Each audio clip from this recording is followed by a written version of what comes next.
Okay, hi everybody, and thank you for joining us this evening. Welcome. My name is Tito Corona, Metro Community Relations Manager for the Eastside Phase 2 Transit Corridor. Once again, this is the Gold Line extension from East LA. Tonight's meeting is to talk about the cities of Pico Rivera, Santa Fe Springs, and the Los Nietos community. Thank you for joining us again. We are here to talk about this portion of the alignment. We will be able to answer questions at the end of the presentation. We have quite a few things that we want to share with you, but before we do that, let's get started with the next page where we go over the meeting format and other information as to how we're going to be conducting this meeting. If you may or may not have heard, this meeting is being recorded. You may have noticed an icon at the top of your screen, pretty much saying that the meeting is recorded. We are doing that to be able to share this meeting with you on the project webpage in the next coming days. Everything that we are presenting tonight will be shared as well on the project webpage, so you'll be able to join us to see that information at your leisure if you cannot stay for the duration of the meeting. For everybody that's joining us, just understand that your webcams are off during the entire presentation, and as are your microphones. I do ask staff that is on the call right now to please mute themselves so we can continue on with this meeting. But as you can see, again, the only people that can have their microphones unmuted are our panelists who will be presenting tonight. But we will unmute you once we start the Q&A feature. So when we get to that point, we'll enable the raise hand function, and you'll have 2 minutes to speak. I'm sorry, you'll have 1.5 minutes to speak. So you'll do that by raising your hand at the bottom of the screen. You see an icon that says raise hands. Raise hand will be the way that you will be able to ask your question, and the system puts you in the order in which you raise your hand. So we will go through that.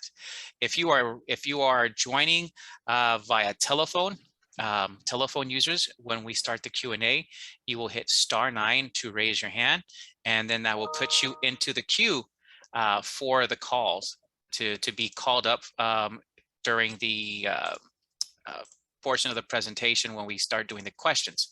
Additionally, you can ask your questions. If you don't feel comfortable asking the question verbally in front of us, you can submit it through the Q&A function, which is also at the bottom of the page next to the raise hand feature.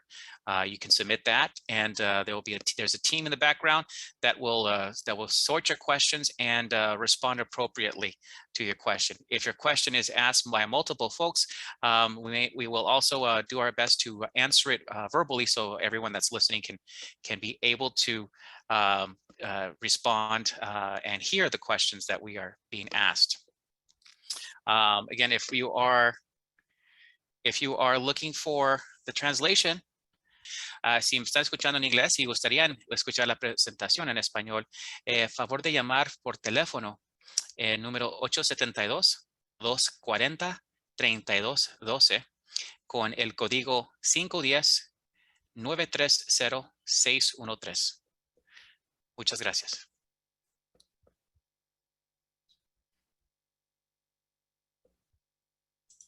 So as we wait for a couple people to call in to be able to join via telephone to listen to this presentation in Spanish, I did want to also point out that we do have folks in person today that are able to facilitate and help you in Spanish.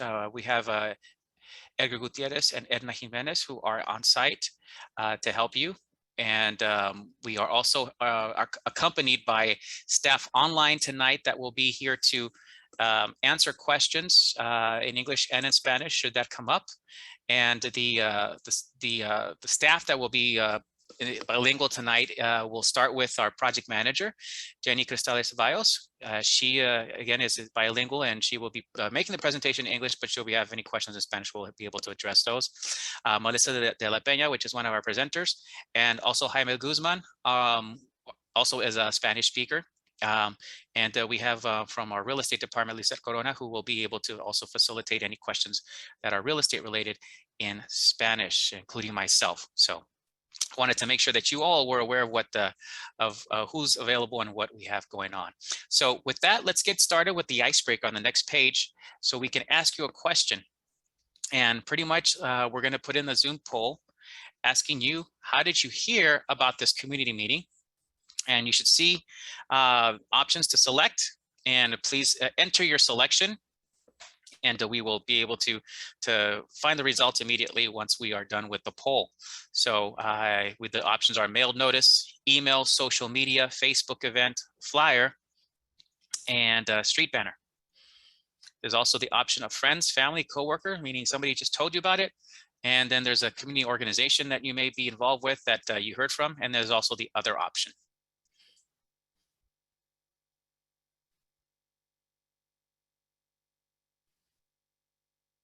And it looks like through a slim margin that social media was the first way of people hearing about this. And then the second one was email notification. So thank you for being involved and staying connected. And again, if you know any folks that would love to be a part of this and get future notification, please have them reach out to us so we can sign them up to be a part of the project database, so they can continue to get those new emails and notifications for upcoming meetings that are being that are going on with the project, but also milestones. You know, we like to keep you up to speed on what's going on with the project. So with that, let's go on to the next project. I'm sorry, next page to talk about the agenda.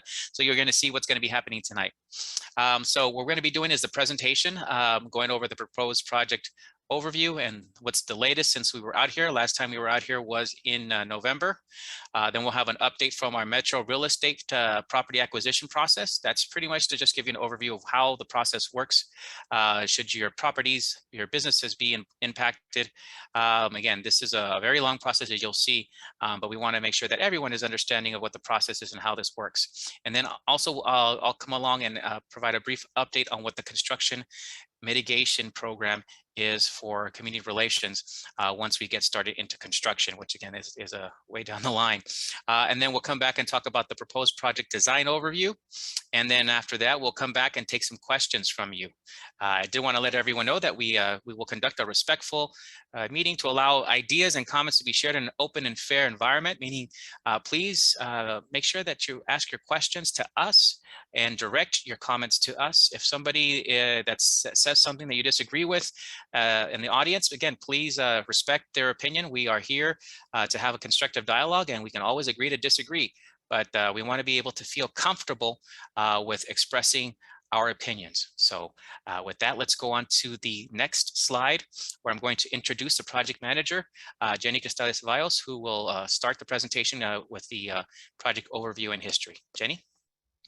Hi, everybody. Good evening. As Tito mentioned, my name is Jenny Cristales-Ceballos, the project manager, leading the environmental clearance for the project along with the preliminary design. With me, I do have a couple team members. I have Dolores Roybal-Saltarelli, who's our Deputy Executive Officer, who also oversees the project. And then, of course, you've met some of our community relations team. Also, part of the presentation is going to be Melissa de la Peña, who is from Cordoba. She is the engineering lead, and also Jaime Guzman, who is our environmental lead. He'll be doing a piece of the presentation as well. So I'm here to provide a quick project overview, and we like to start off with the history of the project for those that are new, that are learning about the project, of how long we've been working on this and how long we've been studying it. So we started off with an alternative analysis that looked at different types of routes, modes, configurations from the existing terminus, which is at Atlantic and Pomona. And we studied all sorts of routes. And in 2009, we completed that study, which led to studying two light rail alternatives in a draft environmental document in 2014. So the project was studied then. The alignment looked a little different from what it looks like today. But from those two alignments, the board did not select a locally preferred alternative, did not select between the two alternatives. They wanted us to study it a bit more. So they directed staff to continue studying the project, which led to the technical study in 2017. And this is where we looked at connections north-south. And so during this period, the technical study resulted in a new north-south connection, which is the underground segment along Washington. And then we also responded to comments related to the segment that ran along the SR 60. So that leads us to today. In 2019, we reinitiated the environmental process and we started studying 3 alternatives, which is the SR60, Washington alternative, and the combined alternative. Again, we continued moving forward with a lot of the studies. We looked at the SR60 in terms of engineering and environmental constraints, and also how do these alignments align with our Metro Board policies, right? What's the compatibility? So after learning that the SR60 wasn't compatible and had engineering and environmental constraints, we withdrew that from the study, and now we're proceeding with the Washington alternative. Basically, we're studying the proposed project. And with that, we are right now just seeking state environmental clearance, which is CEQA. And Jaime will talk a little bit about that further down the presentation. Next slide. So this is our current project timeline. We are following the Measure M project timeline at the moment. The project is a 4-pillar project, which means that it's a priority for the board for it to be open by 2028. But again, that requires board approval and also funding. We need to find funding and board approval, and that all the technical work needs to be in place.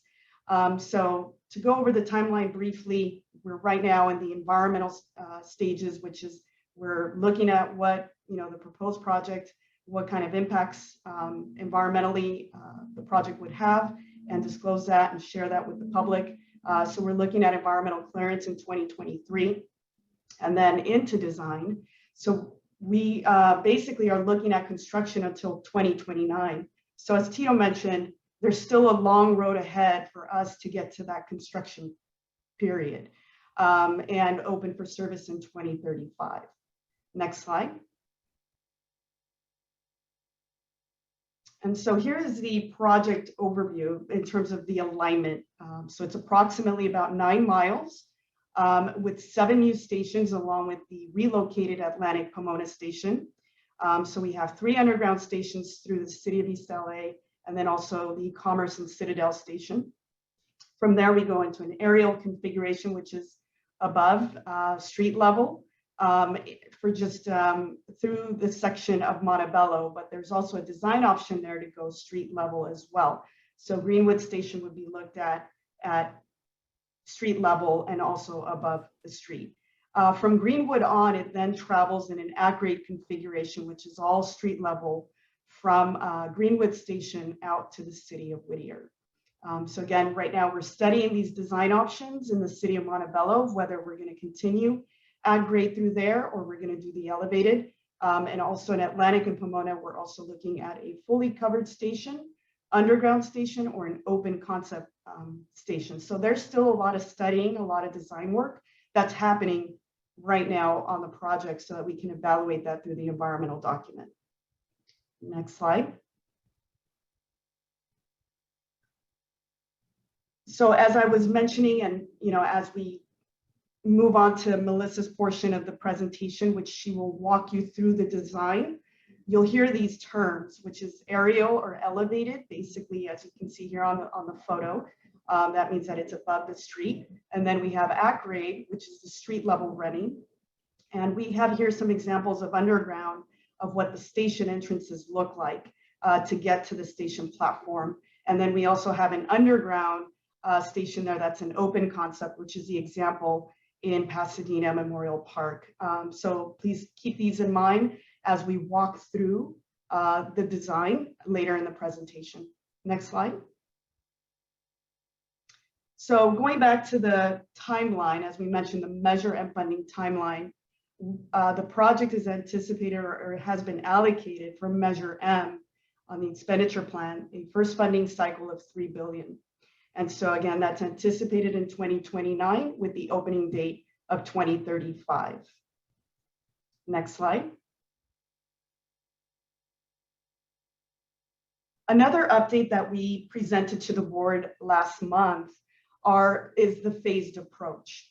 Understanding that we have $3 billion allocated from Measure M, we've been looking at a phased approach since we reinitiated the environmental process. And so with that, we've introduced 2 IOSs, which is initial operating segments, but for short, we'll say they're phased approach alternatives for the project. The first one is to the City of Commerce, which is about 3.2 miles, and that includes 3 underground stations. It will go a little east of the Citadel Station to reach a proposed maintenance storage facility site there. So that Commerce IOS would be served by the Commerce MSF site option. Then we have the Greenwood phase, which is the IOS 2, and that's approximately about 4.6 miles, and that includes the same 3 underground stations, but also now includes the Greenwood station, either at both design options, the street level or aerial options. And so we're studying that as well. And this could potentially be serviced by a maintenance storage facility site that's being proposed in Montebello, or it could also be serviced by Commerce, but we would only be building one of these maintenance storage facility site options. And again, we're looking at maintenance storage facility sites that have the capacity to store light rail vehicles, anywhere between 100 to 120 light rail vehicles, to help support the need as this line continues to connect to the regional connectors through downtown LA. Next slide. Another piece of information that we shared with our board last month are preliminary cost estimates. And just as it states there, they're very preliminary. This is based on 15% design. And we still have 85% more to go. So these are subject to change as the design progresses moving forward. And so the project itself is anywhere between 6.1 to 6.5 billion. And then the iOS to Commerce is 4.5 to 5 billion. iOS to Greenwood, 5.1 and 5.3. And we have these ranges primarily because this is going to depend on, as we study these design options and then study maintenance storage facility sites, we'll know a little more in terms of what these costs will mean once we've studied them and understood what the impacts of these design options are. Since we know that at this point in time, Measure M allocates 3 billion, so we still have a bit of a gap there. Staff, along with the consultant teams, we're all working to see what funding opportunities are out there, whether there's federal opportunities with the new infrastructure bill, how can we position the project so that we can accept federal funding and compete for that federal funding at the national level.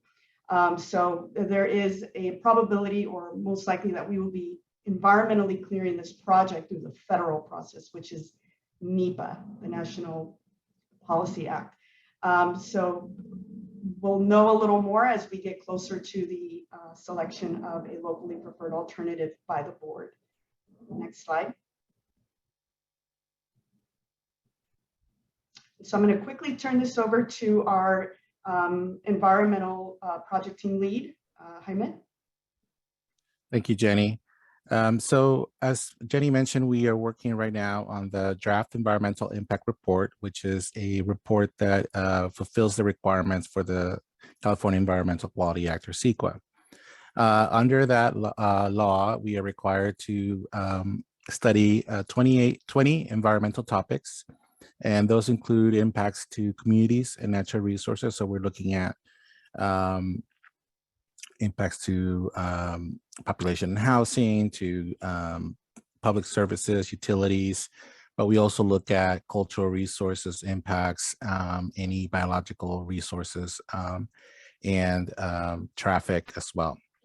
What we look at in those in the document is what is considered short-term impacts, which occur typically during construction, long-term impacts, which are all occur usually during operations, and then also take a look at what is being built in the next few years around this area and during the time that this construction would be going on, to see what the cumulative or the added impacts of our project with other projects would be, and that's required under the CEQA, under CEQA law. We are evaluating the alternatives that are required by CEQA, which include the overall alignment, the initial operating segments that Jenny just discussed, as well as the no project alternative. Once we get that document out, We will have some some community meetings to talk about the release of this draft and how that's going to be made available. Once the draft is released, which we anticipate in spring or summer of this year, you will have the public will have the opportunity to review the document and provide their comments to be part of the record. So that's something that we're anticipating for later this year. Jenny? Thank you, Jaime. And just to kind of reiterate a little bit in terms of the draft environmental document, that is where we will summarize and disclose all the impacts related to the project and what mitigation measures would take place. Again, this is a proposed project. We still have to evaluate it, go to the board for it to become a project based on board decision. So again, there's a lot of opportunities to provide input, especially once we release this draft environmental impact report. Next slide. Wanted to discuss a little bit about the project elements. And in this case, some of these project elements, you may not see them in your community. This is primarily for the underground segment, but wanted to share in terms of what are the certain major project elements that we use to build the project. In this case, we use a tunnel boring machine to create the underground segment, and we do twin tunnels using a very giant drill that slowly digs, and to some extent, folks don't even feel it or hear it when it's in operation because it digs very slowly. Basically, to launch it, we need roughly anywhere from 2 to 3 acres, and to extract it, we need about roughly 2 acres. At this point, we're looking at a launching site in the City of Commerce near industrial area. And then we are extracting in the East LA community, which requires less amount of property in order to extract this machine. Next slide. Another key project element that you'll be hearing in Melissa's presentation when she walks through the design is temporary construction staging.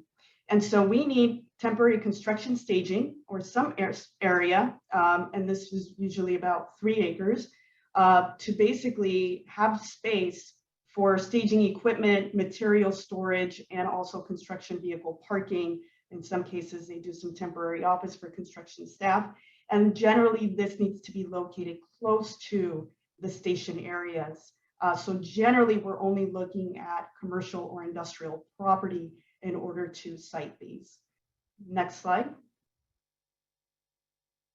Okay, wanted to come back to the project timeline again, so that folks are aware that the following, who's following me on this presentation is generally activities that happen once the environmental document or the project is environmentally cleared, and funding will need to be available. So we're looking at funding anywhere between 2029, unless the board accelerates the project, since it's a priority project. But for now, these activities will take place generally anywhere between 2023 and 2029. So next slide, and then I'm going to turn it over to Greg Justinson. Hey, good evening. My name is Craig Justison. I'm the Deputy Executive Officer for LA County Metro's Real Estate Department. As a public project, there are certain regulations that public agencies need to follow. So for this project, Metro will follow what's called the Uniform Relocation Acquisition Act, or URA for short. The URA establishes the acquisition and relocation procedures, and the intent is really to create consistency in how folks are treated that are impacted by the project. Let's go to the next slide, please. So I'm going to just do a very high level overview of how the acquisition relocation process works. And I'll stay on to answer questions if there are questions related to this. But the first step is, as Jenny said, once the project is environmentally clear, the rights are then determined. So what property rights does the project need to construct that property? When they do, then they'll turn it over to real estate. We will coordinate, we will appraise the property. If it's a business, we'll also appraise the fixtures and equipment. The appraiser will set what's called fair market value. So this is the value Metro will pay for the property rights or equipment. Once the fair market value is determined, then we will prepare an offer letter, and someone from Metro's real estate department will meet with the owner and the businesses to present the offer. We'll enter into negotiation process. Once an agreement is reached, then Metro will go ahead and coordinate opening escrow, and will assist the property owner of the businesses through the entire process. Almost concurrently with the acquisition process is relocation. So in the event a property owner, a tenant, or a business is impacted by an acquisition, Metro will bring in a relocation specialist. The specialist will meet with the owner or tenant or business that's impacted by the project. They'll work with them to determine what the relocation benefits are, what they may be eligible to receive. And they'll also work to look for replacement properties and assist with claiming any of the benefits. This does not happen overnight. Generally, it takes 2 years from start to finish to appraise, acquire, and complete relocation. Thank you.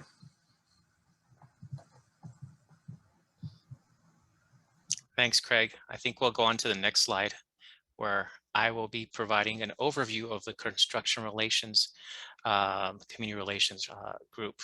So once acquisition and relocation has occurred, and we are getting ready to construct or start construction with the project, there's a team of Metro Community Relations folks that come to the project and are on site. You have the ability to walk into an office that will be along the corridor to get in-person communication, get information on the project, and also just to get the more updates or to share any concerns or any questions you may have on the project. Additionally, we also offer programs that assist with businesses that are directly impacted by the construction. One of them is what's called the Metro Business Solution Center, and it's more of a hands-on business development tool that is available also in person, that you can walk in and get in and work with somebody on your small business to get advice and coaching, expert assistance, referrals to technical professionals, and also long-term business planning. It's not just to help you with your businesses during the construction, but it's also a tool that you can use to with your business post-construction to continue to use those resources to grow your business and move forward post-construction.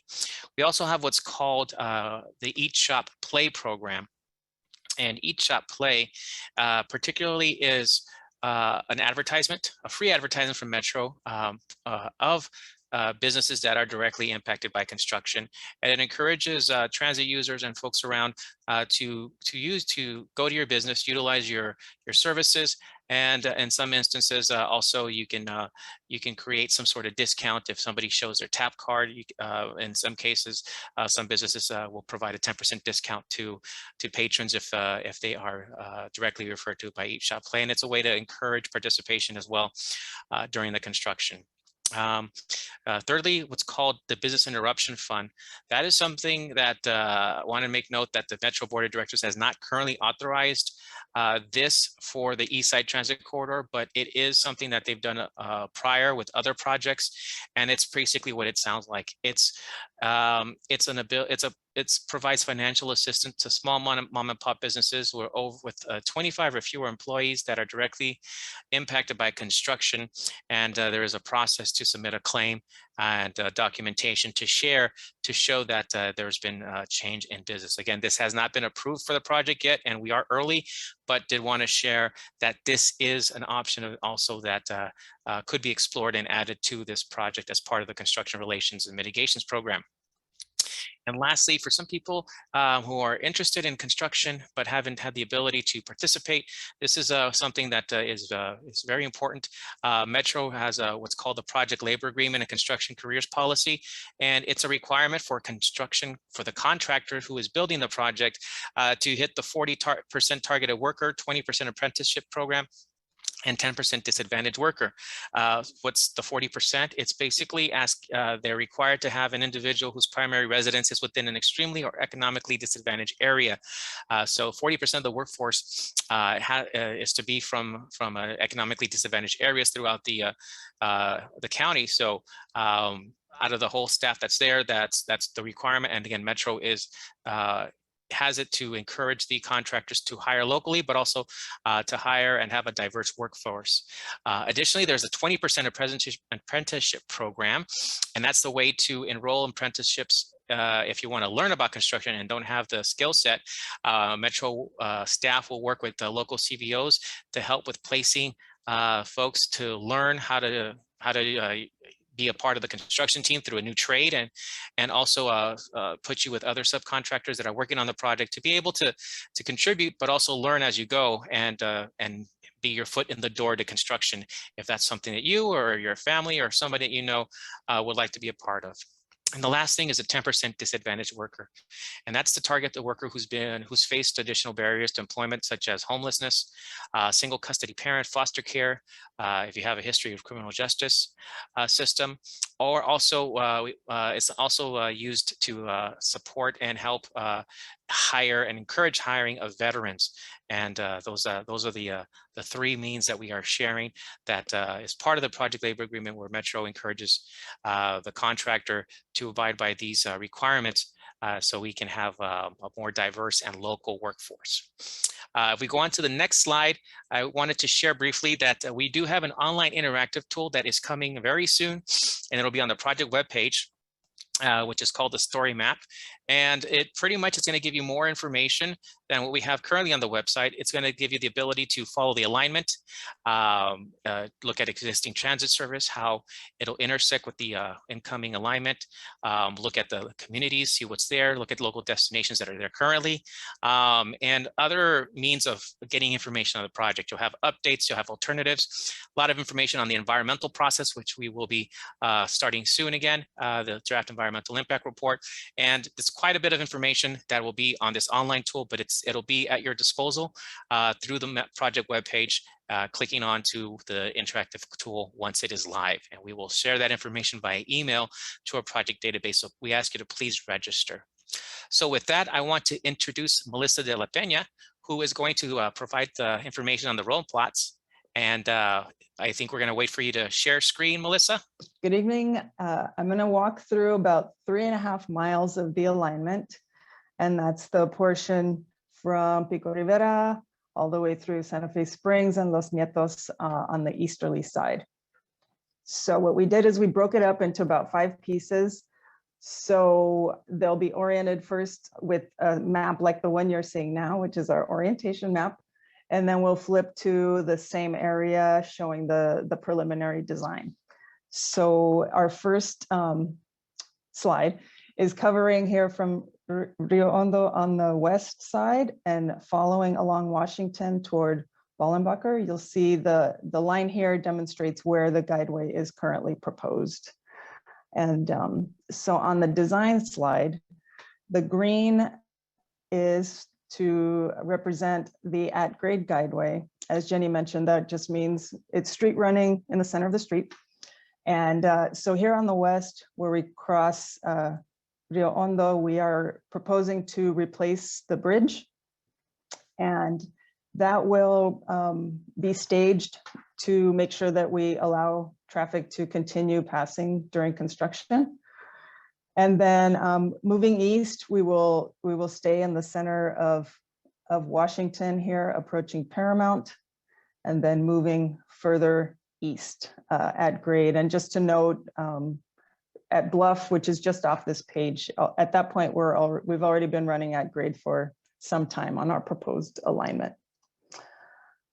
Moving to the next one, we're moving toward Kilgary. And again, you'll see this is running along the center. The Delray's here just as a landmark. And so in the next slide, you'll see that the Rosemead station is proposed just west of the Rosemead intersection. So the platform is this yellow space here in the center of the street. Connectivity is easy from the sidewalk and from the crosswalk. The shaded blue are the areas of potential staging.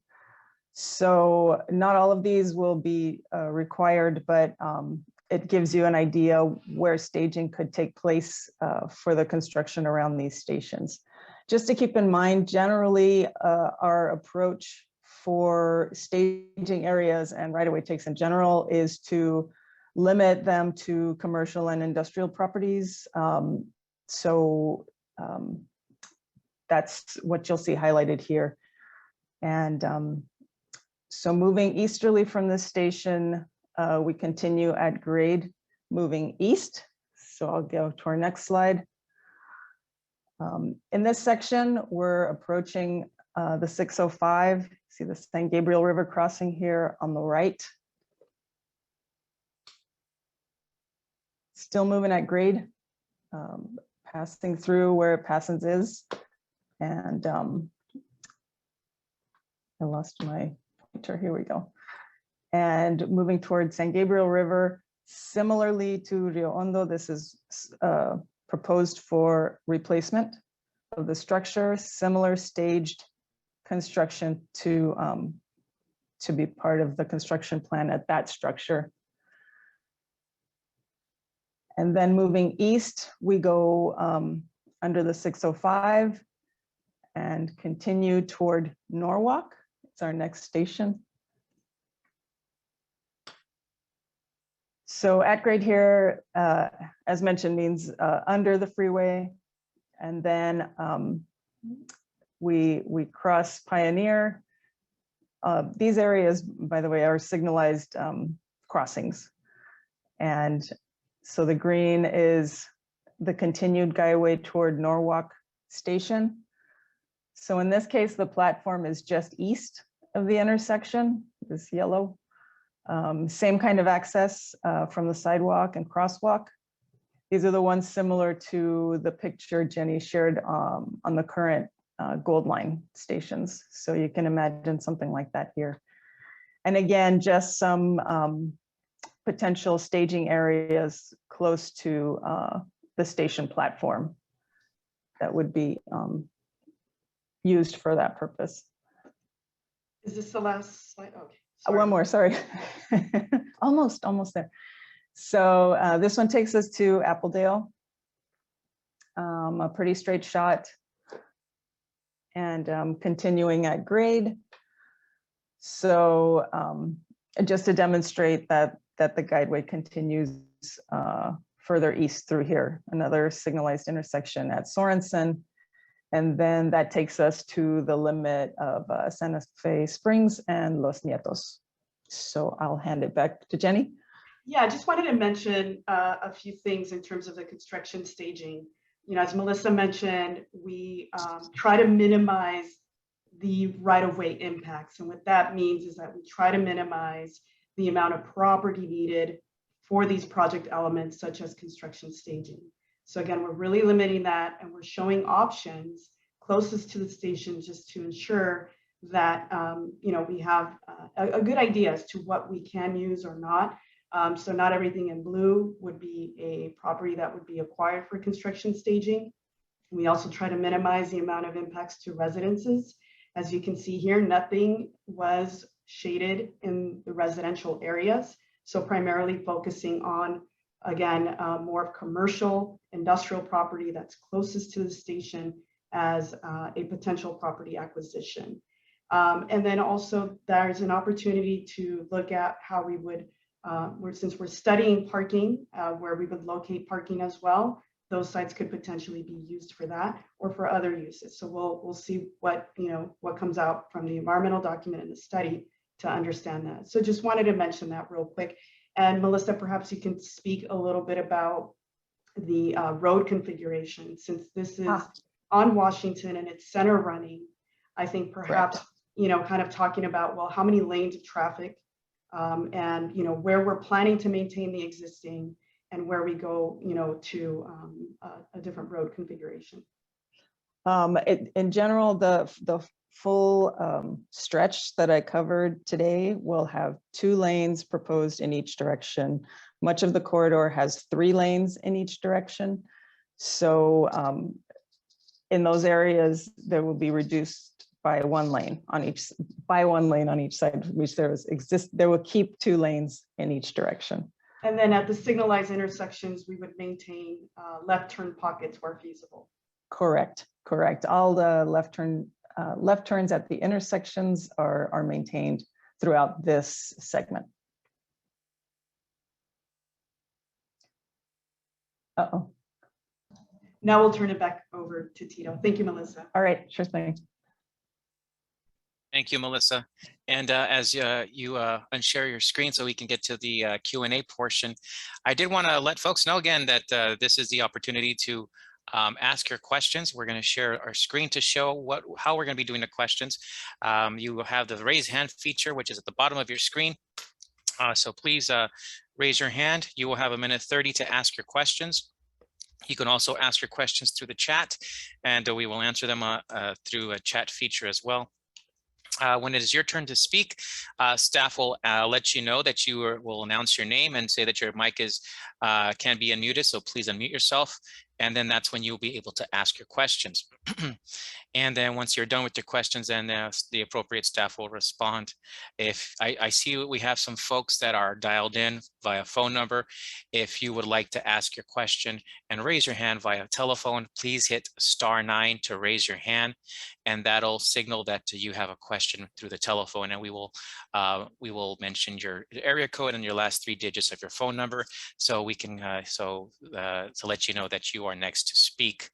Once it's time for you to speak via telephone, please hit *6 to unmute your microphone, and then that will enable you to speak during the Q&A portion. So with that, I'm going to let staff initiate the Q&A feature and start with the questions. I think you've been taking note as to who's in line to ask their questions. Yes, we will begin with our first 2 participants with their hands raised. I'm going to call out Maggie, and next I will allow Jerry Arrieta to also unmute your microphone, and then I'll read a few questions from the Q&A. So Maggie, if you can go ahead and unmute yourself and provide your question. Okay. Hello, can you hear me? Sorry. Yes. Yes. Oh, okay. I was inquiring about, have there been any case studies in regards to crime in the areas that the metros have been planned or been ongoing? I know like Santa Monica is crime-ridden. LA is very crime-ridden right now, a lot of violent crime. And that is one of a very much concern of ours. I am from Los Nietos area, so I am very concerned that a lot of the transients will come their way from downtown LA, Skid Row, all the way out here. So what are your proposed plans in regards to that? Hi, Maggie, and thank you for your comment and for attending tonight's meeting. Yeah, we understand as an agency, Metro, you brought up, examples of what we see across LA County, that in general, the homeless issue, safety is a big concern, and Metro's working really hard by even reorganizing our structures so that we have a chief of safety and then also customer experience to start looking at ways to work with our local law enforcement and social services, because a lot of these issues are county-wide, where we need to work together across all agencies to resolve it. So as of now, that is one of the priorities for Metro, to work with local agencies to see how we can best alleviate, some of the safety concerns.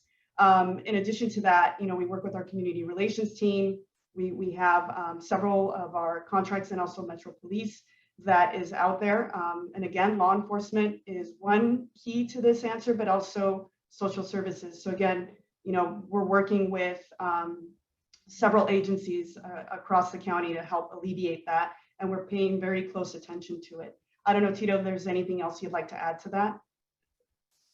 Well, no, I think you pretty much addressed it. Again, we do contract with local jurisdictions of police, sheriff, to help with patrolling. and it's something that isn't a transit as much of a transit issue as is a county-wide issue or a statewide issue. Homelessness has been a growing issue across the way. Crime is something that we take very seriously, and we always encourage our transit users to report the crime so we can immediately dispatch somebody out there to address any issues that are happening. So again, it's a whole effort of working with all the agencies involved to address these issues, and I think you're not alone. There are, many have the same concerns across the board about the growing homelessness, the growing crime, and all that. So it's something that is being addressed and is definitely a priority for not just Metro, but also your local elected officials. Everybody pretty much is in the know and shares the same sentiment. So we're all working together to help with that. Great. We're going to go on to our next caller. We have Jerry Arrieta. Jerry, I'm going to allow you to unmute your microphone. Please provide your question. Hi, good afternoon. My concern is simply, I work in the city of Los Angeles, and I've been exposed to the MTA and the homelessness, the drug addicts, the violence, the robberies, and people here. I live in the Los Nietos area, and I guess my concern is, as the other speaker said, is when the line ends and they say they have to do maintenance on the train and they have to escort these transients off the train, now they're gonna basically take over our area, which means that the FMVs are gonna go up, robberies are gonna go up, burglaries are gonna go up, property crime is gonna grow, everything's gonna go through the roof. And my fear is it's gonna bring the property value of our homes down. And to be honest, I know you guys said you're working with law enforcement, but the sheriffs did lose the contract because of their poor response times. And I feel that the same thing is going to happen here. I mean, what is your guys' response to something like that with the high rate of crime, the overflowing homelessness, and the rapid drug addiction that's going on, and how it's now going to be coming from downtown Los Angeles to Whittier, where we really don't have that problem? But now it's going to probably be here because of this train.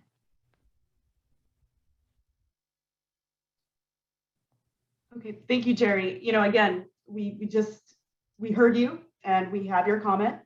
And, as we proceed forward in terms of, analyzing the project and the draft environmental document comes out, these are the types of comments that you can include as we can start to, address those in terms of an agency.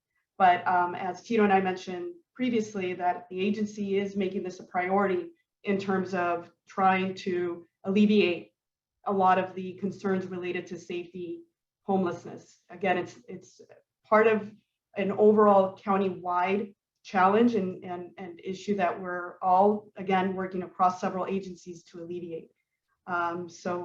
We got your comment, and thank you and appreciate that. We'll go on to the next speaker. Great. We're going to go to a question that came in through the Q&A. This is from Miriam Varela. She's asking if the Atlantic Station relocation is necessary, and if so, why? Yes, so as we were studying the project specifically on the northern side where Atlantic and Pomona is, that's where the tunnel begins. And so we need to curve and get into an underground configuration leaving Civic Center. So at that point in time, our engineering team had to develop another station design that can accommodate undergrounding in that segment. So we were unable to keep the existing Atlantic Pomona station because that's where the tunnel begins. And that's why we've gone to the community with two design options that we're studying in the environmental document. So we did everything we could. We analyzed it to see if we can maintain it, but unfortunately, we're just not able to get underground quickly enough to go down on Atlantic in order to keep that station. Okay, since we're discussing East LA, we do have one more question that came in regarding East LA from Catalina Castro. Her question is, there is now a drive-through Starbucks on the corner of Beverly and Pomona. There is also construction on the gas station across the street. Are these part of the project? Currently, in terms of some of the design options, it could be. that yes, just depending on which design option we go with, if there's an open concept station, they could be impacted compared to the closed underground station. But we've been in communications with all the business and property owners in the area, along with our Metro Real Estate. We presented to them the same information you're seeing here today. It's just that we spoke to specifically the community, the businesses and the property owners in the area. Okay, we're going to take a phone call from Mike M, and then we're going to go to Diane Cristobal and then Sheila Guzman. So Mike, if you can unmute your microphone and provide your question, please. Hello, can you hear me? Yes, go ahead. Yeah, for all the residents in this area, I'd like to keep you in mind, I'm an East LA resident and I've been coming to these meetings. Just keep in mind, here in East LA, the existing train runs through 3rd Street. The street is 75 feet wide. For all these other stations down Pico Rivera and Whittier, for Greenwood and Washington, the street is 73 feet wide. Norwalk and Washington, 76 feet. Washington and Rosemead, 74. What I'm trying to get at, they're gonna make your Washington Street a lot narrower. You're gonna have a lot more traffic. The lights are gonna take longer, and they're also gonna block residential street for emergency services vehicles. Think about that. I invite everybody to come and take a look, drive in East LA where the existing station is, and see for yourself. There's hardly any passengers here on the existing train. And lastly, I mentioned that comment to Jenny in the East LA meeting, and Jenny undermined my opinion because I see it here every day. I didn't appreciate that. You're not here every day to see the train that is empty the majority of the time. So please, I do not like your opinion unless you actually are here and experiencing it yourself. Also, if it's a great idea, the train's a good idea. However, underground, go talk to Japan, go talk to New York, go talk to Atlanta. They have a great subway station. You guys should go over there and talk to them and get some better ideas from them. Thank you. Thank you, Mike. And again, we appreciate you at the meetings, and I apologize if there was anything that came off in terms of undermining, but I think ultimately what we're trying to do is to encourage the public to look at the draft environmental document where we will discuss and disclose all the impacts related to any kind of safety concerns in terms of any kind of safety needs in terms of emergency services. That's all evaluated in the environmental document. In terms of the undergrounding, through the East LA community, we are undergrounding the project. But again, we evaluated the configuration of the project, and this is how we do it across the board with all Metro projects, is that we apply a grade separation policy. And we reevaluated this again for this environmental document. And that basically is what determines if the project will run at street level or aerial or underground. And in this case, through our evaluation, this is where we saw that it's feasible to go at street level running. As Melissa mentioned earlier, in terms of the design, she mentioned where, are certain areas where you'll have 2 lanes of traffic in each direction, total of 4 lanes, plus left turn pockets that will be maintained at certain signalized intersections. All this information will be included in that draft environmental document that we've been talking about that will be released in summer of 2022. So that information will be clearly open to the public for review, and we encourage everyone to review that, as this is just a proposed project at this point. We still have a lot of design work, and the Metro Board would still need to make a decision to bring this project into reality. Next question. Thank you. We're going to go to Diane Cristobal. If you can please unmute your microphone. Hi, can you hear me? Yes. Yes. So my consideration about this is, I don't know if you guys did this, but this metro is going to pass by 2 high schools, which are Rancho and Pioneer. So these are high schoolers, right? High schoolers have a lot of stress in their life with work, with personal lives. Sometimes what about the suicide risk? They are, sometimes helpless. Like, I don't know if you guys ever took that into consideration. I live around the Rivera Gardens, and we already have so many people there with like mental problems and health problems. They don't check how they cross the street, so you're gonna have a risk of more accidents, suicide risks, a lot of traffic. I commute down Washington all the way to Colima. That it's gonna be bad for me. It's gonna take me like an hour just to go to work. My mom also commutes to on Washington. Like this is ridiculous. I don't know if you guys really considered it. I don't know if you guys came around over here and looked how it's gonna affect everyone, but it's not good. And then, like I said, with the whole thing of high schoolers, I don't know if you guys took that into consideration. Like, I work with high schoolers, and it's something that I see almost every day. And I don't know, like I don't like.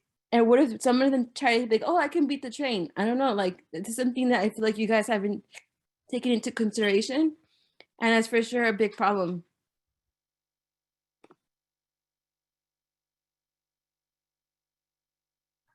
Thank you, Diana.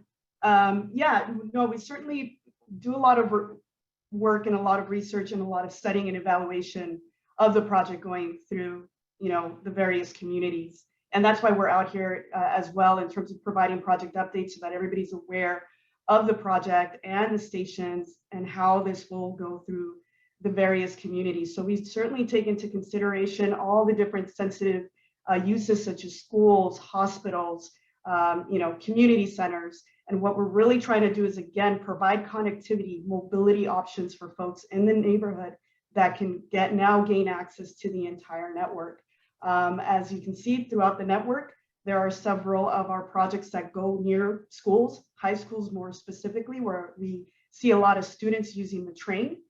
Secondly, we do a lot of work in terms of with the schools to teach them how to cross safely, not to mention that we also have regulatory agencies such as the California Utilities Commission that they look at very strictly how we do these crossings to ensure safety is a big priority for everyone.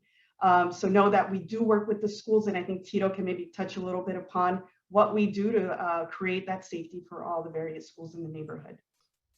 Yes, Jenny. So Metro has with all our rail projects that we have, we also have what's called a community education program.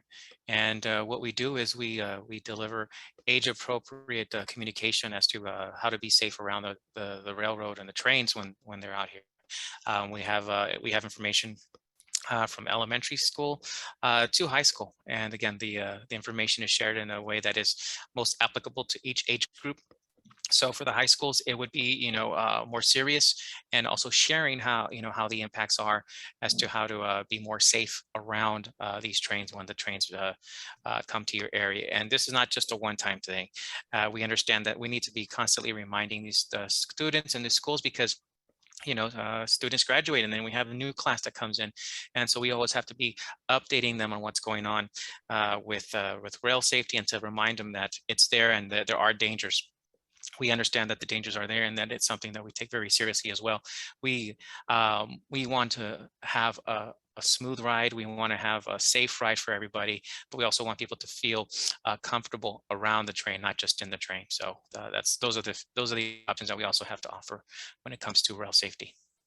Thanks, Tito. We're going to move on to Sheila Guzman, and then I'm going to call on C. Hernandez, and then Edgar Ortiz, if you can be ready to unmute. So Sheila, if you can please unmute yourself.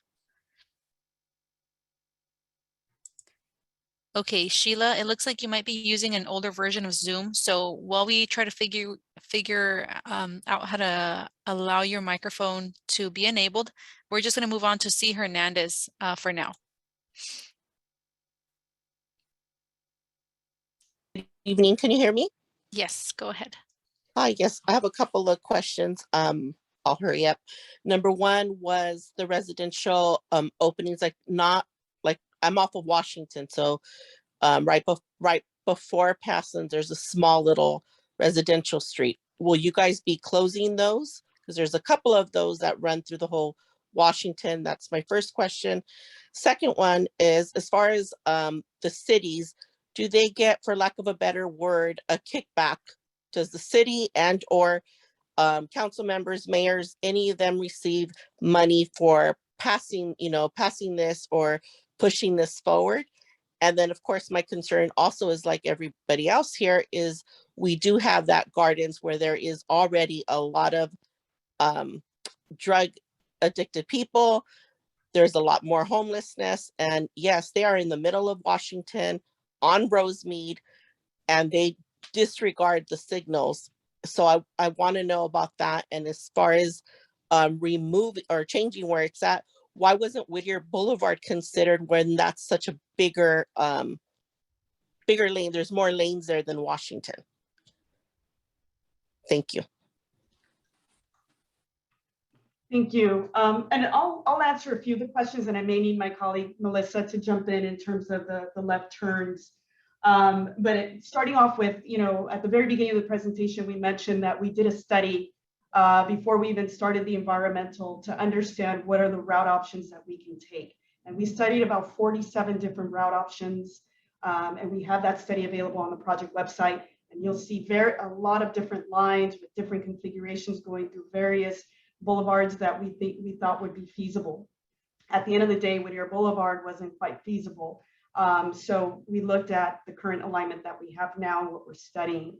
So we've done the due diligence in terms of looking at that. In terms of kickbacks to elected officials, no, we do not do any kickbacks.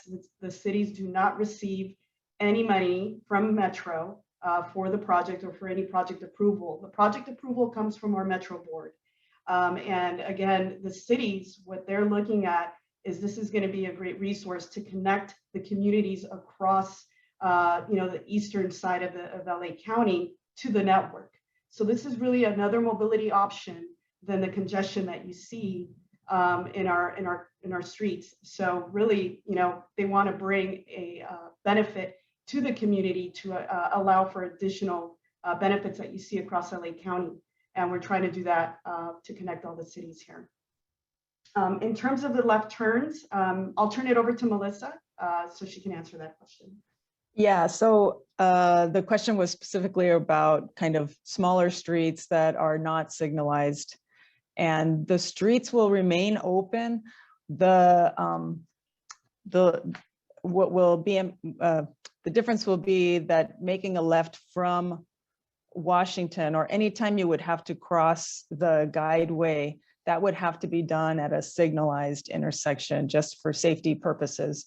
So the left turns will be allowed at signalized intersections, and then the other streets are right in, right out, won't be closed, if that helps. Thank you, Melissa. And I think that captures all the questions, I hope. If not, feel free to include it in the chat with your contact information, and then we'll respond to your questions. Thank you. We're going to go back to Sheila Guzman. Sheila, I am promoting you to panelist, and now you can unmute your microphone. Okay, thank you.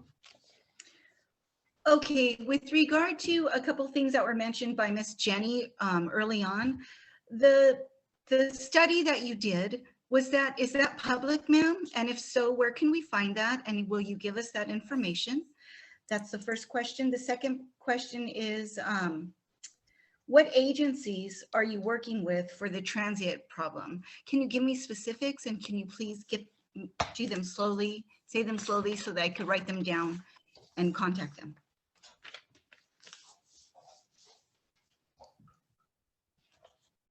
So I want to make sure you plug in all your questions so that I can start answering. I think that's it, because a lot of the questions were answered already with regard to Mike M., C. Hernandez, and a few others. The other one is, how about the option of electric buses rather than, the billions of dollars that you'll be proposing or wanting to use? Why not electric buses? So we'll start off with your first question about studies. In terms of the alternative analysis that we conducted in 2009, yes, that is publicly available and available on our project website. If not, get in contact with our outreach team, Ariana and Associates, and they can provide you the link. The other document that's also public information is the draft environmental document from 2014, that's where we initially analyzed the projects. And then also the technical study. That's also public information that came out in 2017.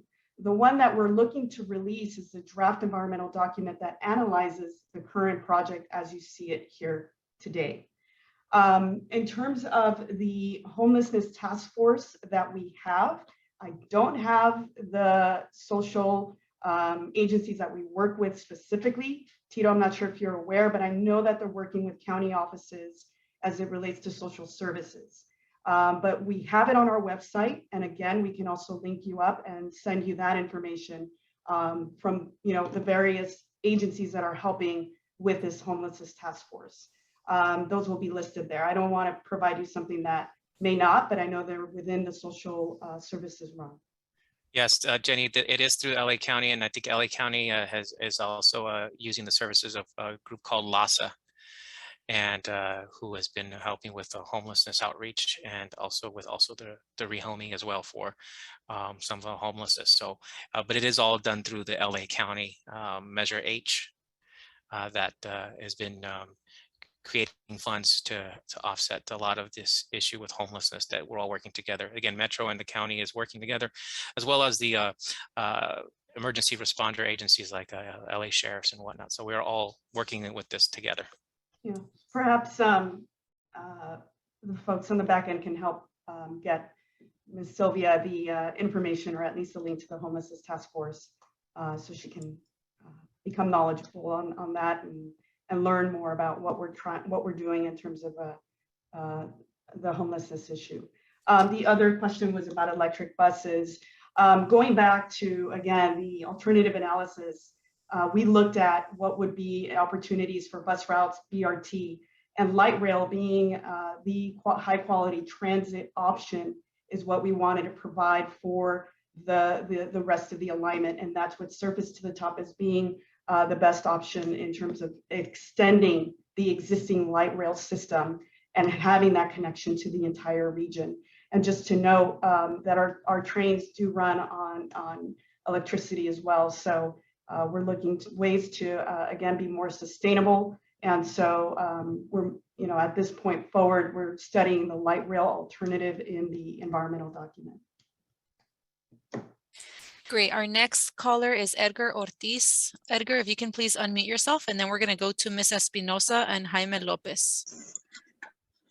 Hi, thank you so much for the presentation. As a Metro rider, I drive from Pico Rivera to the Monterey Park Station. I'm really grateful and excited that the East LA County and Gateway Cities corridor is finally getting an extended option to improve mobility. Just with the rising gas prices, but even before that, it's ridiculous that driving is the only feasible way for many of us to get to work or take care of our obligations on the west side. So really excited for this project and the opportunities it'll bring for our communities. My question was in regards to the infrastructure, particularly at the train stations, addressing the legitimate concerns that people have been bringing up about safety. Have you looked into the feasibility of erecting glass barriers between riders and where the metro doors open and close? You see this in other metropolitan cities in China and the European Union, where you have these glass barriers in place between the trains and the stops. And these can be an excellent way to prevent people from getting in the way of traffic or preventing unfortunate incidents like Michelle Gu and the city of New York, the tragedy that happened a few months ago. So that's one thing. And yes, want to echo the previous callers' concern about sustainability and just encouraging y'all to look at the best, most environmentally sustaining options with regards to everything around the project that is for the East LA Metro project. Thank you. That's a great comment, Edgar. Thank you. And our design team is on the line and listening to your suggestions. We'll certainly consider that. I think right now we also have Metro design criteria that we follow, and as well as design for kit parts for our stations, but it's something worth discussing in terms of the design. So thank you for your comment. We're going to go ahead and read a question that came in from the Q&A, actually. We have one question from Michelle de Santiago. Can the economically disadvantaged program be specific to the immediate area, that is Pico Rivera or Commerce? So actually, I have the answer here, just as some hands are coming up again. The program will be project specific, and each community will be addressed to ensure assistance is available when needed. So Michelle, we hope that answers your question. I'm going to go to the next caller now, Miss Espinosa. Hi, can you hear me? Yes. Hi, good afternoon. I echo the callers before me. I am deeply concerned about the dangers relating to pedestrian and traffic deaths. What actual steps will you take other than conducting research and supposedly teaching kids how to look both ways to ensure our kids' safety? Will you have Metro staff directing pedestrians to prevent innocent deaths? We have many kids that cross Washington to walk to and from school, and these are young kids through high school. So what actual steps are you taking to ensure their safety and to address traffic accidents relating to the Metro Rail? There just obviously seems to be more risk than benefits to this project.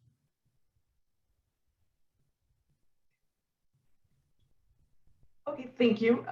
Yeah, as we mentioned earlier, through the design of the project, generally, we have also regulatory agencies that oversee our work in terms of design for safety, especially at the ag-grade crossings, meaning that at those intersections, right, where folks are going to be crossing, where we're going to have, traffic in general. And so we work to making sure that the project is safe, safe for the rider, safe for the community. Perhaps, I mentioned earlier that we work with schools to basically teach kids on, the interaction with the train, but perhaps Tito can maybe jump in a bit deeper into what we do with the schools and how we work with them to be safe around the train. Yeah, Jenny. So again, this is a very serious effort that Metro does when it comes to safety, especially with children.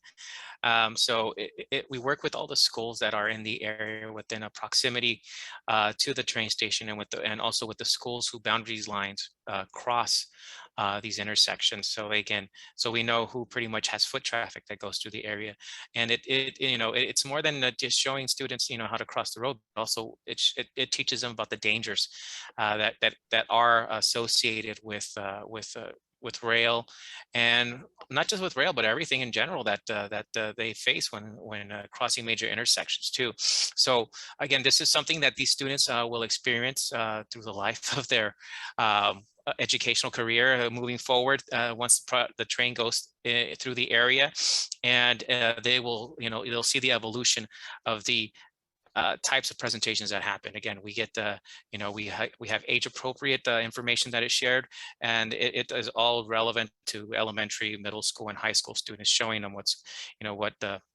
the dangers are. And we also work with the local seniors in the area, senior centers, to also work with Riders on the Move that helps educate older folks. I think we don't say senior citizens anymore, but we say older adults. Get back into the system and learn how to use the system and get around in a safe manner that encourages them to form groups and work with everybody to make more of a community effort to use the system. So it's a long process that we do, but it's something that that is part of the whole system. So you don't just get the train into your environment.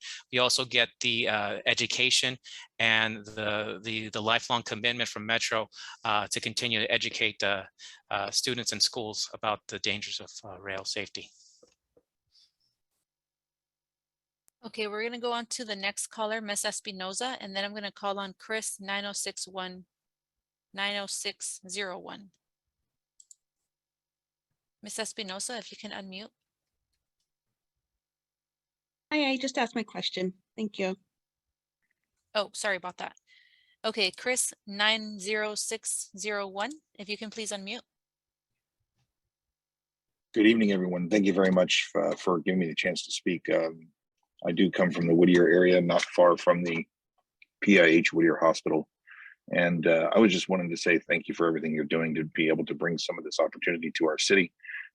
Just a couple of notes that there is a current rail line that does go through our area that is very congested. The BNSF and Metrolink and Amtrak rail, which currently is just south of Washington Boulevard, not far from Slauson. This is just a congested area, especially pre-COVID, when kids are going to school, being dropped off in the morning and picked up, which is already very difficult to manage. Since the 605 and to the far east, Santa Fe Springs Road is the only options to avoid the current rail that's currently in the area.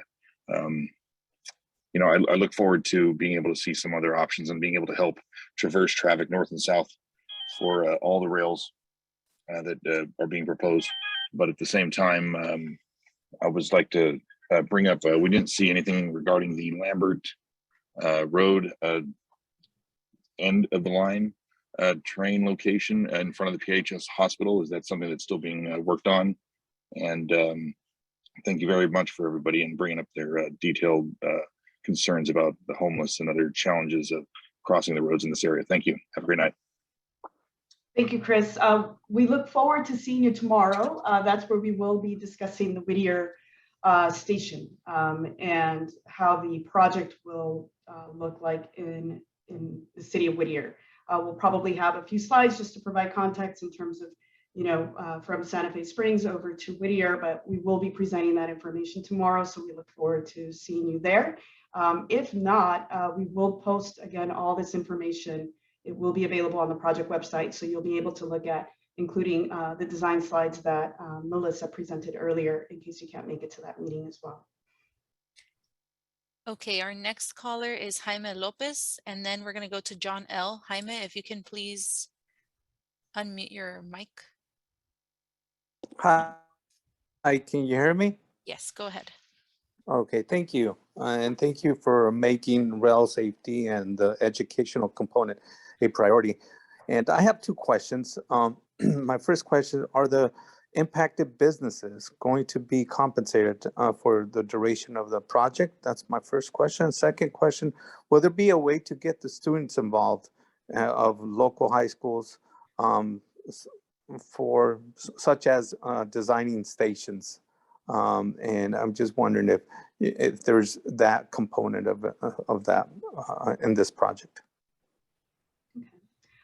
So in terms of the design of the stations, there is an art component, and we have a dedicated staff that works with the communities, which could involve students that will, you know, develop the process for the artwork that will be installed in the stations. So it is a community effort, not to mention also students are welcome. Perhaps Tito, you can talk a bit more about the business or some of the construction, community relations, mitigation programs that help the businesses out when they're impacted with construction. Yes, Jenny.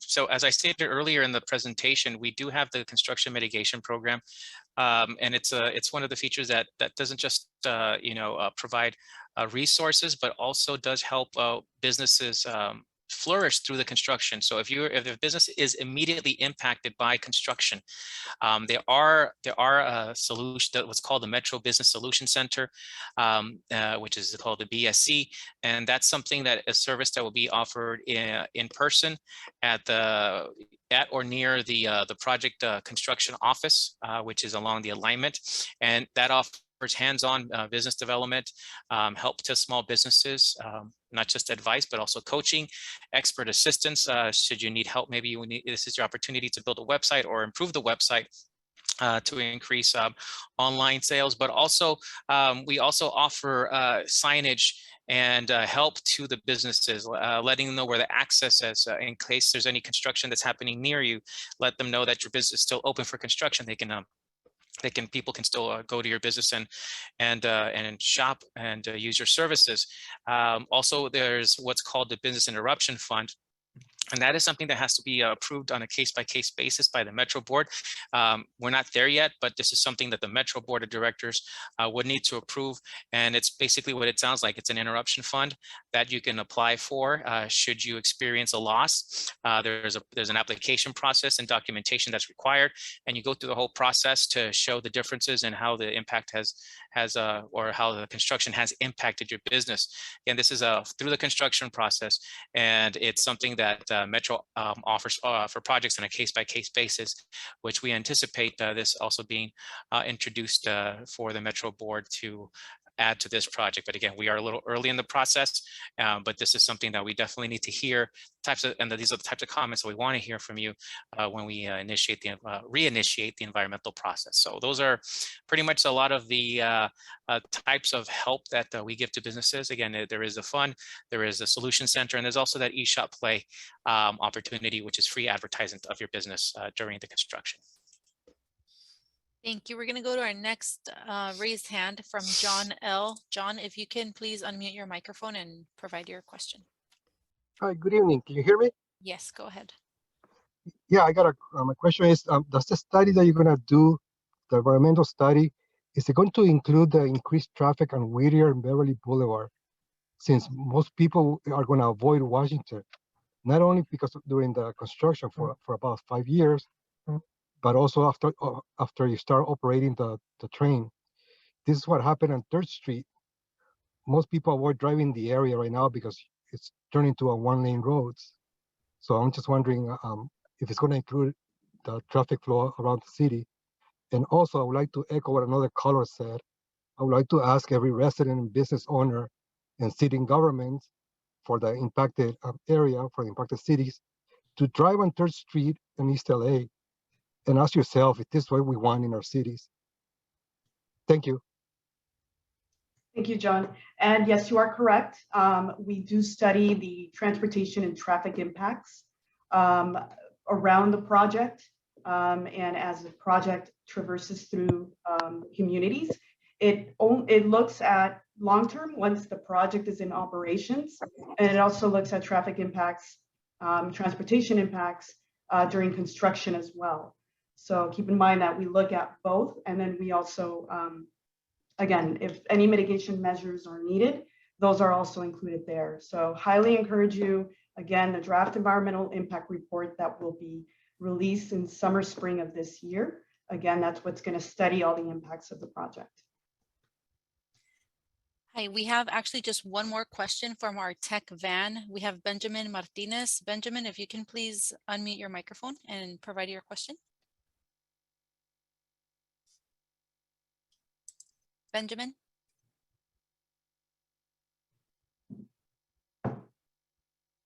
If someone, there you go. Go ahead, Benjamin. Yeah, can you hear me? Yes, go ahead. I have a question for you. When are you going to build this cockamamie thing? I started got involved in this from the very beginning. I want to be dead and buried before you do anything. I've listened to all these people asking these little questions make no sense. I mean, Washington is a no eminent domain issue. It's wide open. I grew up with streetcars in LA. I moved here in 1942, 6 months after the Japanese bombed Pearl Harbor. We went everywhere with streetcars. Then the General Motors took them out. Now you guys want to reinvent the wheel when it's so simple. The trouble with the traffic in Washington is that it goes all the way up to Lambert and down Lambert to Whittier, La Habra, Brea, and Yorba Linda. The freeways are so jammed up, that's what they use the Icebreaker for. I've been listening to people asking questions. Somebody asked me about a week ago if I knew who all my neighbors were. I've come to the conclusion I only know maybe 25% of people living around me anymore. Maybe I'm the last of the Mohicans who's still alive. The point is this, no matter what you talk about, the traffic is going to get worse because it's jammed up out there. The traffic gets off of Carmenita, off the 5 freeway, comes on Carmenita in order to avoid all the traffic jam on the 605 freeway. If they come down Washington, they go straight out to 605 on Washington and Slauson also. Thank you, Benjamin. we're gonna try Ah, to provide responses to forget your it, forget it. questions. That's okay. Thank you, Benjamin. Yeah, I mean, this project has been on the Metro books for a while now, since 2007. And, you know, because of the studying that we've been doing and re-looking at the alignment, it's taking a little longer than what we expected. In addition to that, funding also is a challenge. But again, we're working hard, and with the Measure M allocation, we have $3 billion for the project. We're going to look for additional funding. And again, it's a priority for the board, so we're going to do everything we can, again, to you know, bring this project into fruition with the board's decision. So at this point, again, we have a schedule, and we're hoping to get to that environmental clearance that will get us into construction in 2029.